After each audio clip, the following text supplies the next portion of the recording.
Okay, so I started talking and I wasn't recording. All right, but that's okay because all I did was write down what we were to do.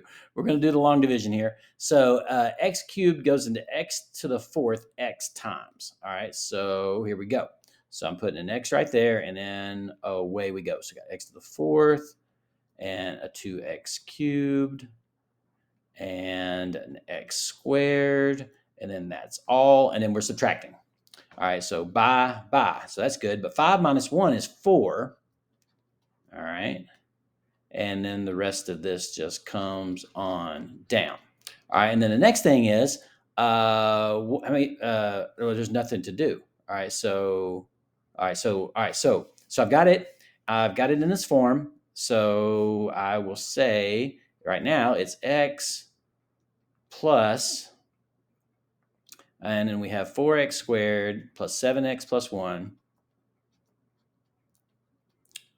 over something that factors. So let me go ahead and factor that. I can factor out an x, and I'm left with x squared plus 2x plus 1. Oh my gosh, and that factors as a perfect square. All right, so this is going to equal x plus this 4x squared plus 7x plus 1 over x times x plus 1 squared. Oh my goodness. And so, all right, so the partial fraction decomposition on this fraction right here, since we have a quadratic numerator and we have a couple of linear terms here, so this is not too bad. All right, so I'm just talking about that. Our final answer, we got to make sure we put the x plus, okay? But I'm just talking about the fraction. So on the fraction, we're going to have this 4x squared plus 7x plus 1 over these linear factors. We'll have to have 3 of them. All right, so we're going to have an a for the x, a b for the x plus 1 squared. Oops. And a c for the x plus 1. Okay, and there we go. And so then, of course, we're going to multiply everything by x plus 1 squared. All right, so x times x plus 1 squared. Sorry, x times x plus 1 squared. That's our common denominator. We're multiplying by this. We're multiplying by that denominator. So if I do that, then right here, I end up with an a times x plus 1 squared, which is a times x squared plus 2x plus 1. We'll clean that up in a second. All right, this one, when I multiply it times a times x plus 1 squared, will give me b times x. Okay, and the final one, when I multiply it times x plus 1 squared, will give you c times x and another x plus 1.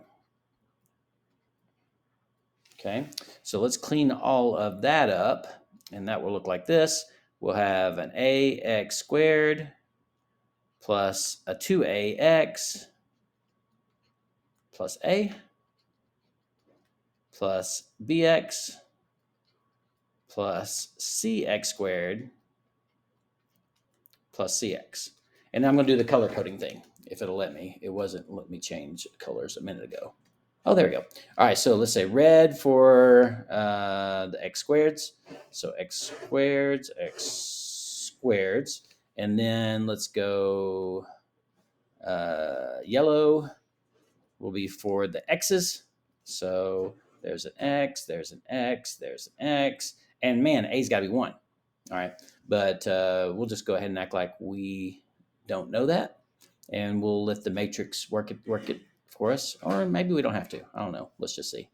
All right, so on the green, and then a has got to be 1. Okay, all right, so a is 1 for sure. All right, and then if we go right here, that'll be fine. So a is 1. And the red says a plus c equals 4. Oh, okay, that's fine. So a plus c equals 4. And then a is 1, so c's got to be 3. All right, and then on the yellow, we have 2a plus c. Oh, we already know. No. Sorry. 2a plus b plus c has got to equal 7. All right, right? Yeah. So 2a. I'm doing yellow here. Plus b plus c has got to equal yellow over there 7. Okay. So 2a would be 2. B is unknown. C has got to be 3 because we just found that a minute ago, and that equals 7, and that means B has to be 2. All right, so my final answer, kind of out of room right here, will be 1 over x. No. X plus, so x plus 1 over x plus 2 over x plus 1 squared.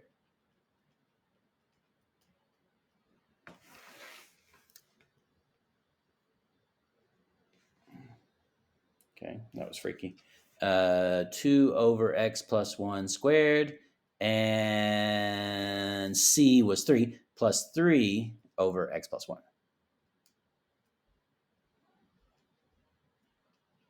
There we go. Final answer.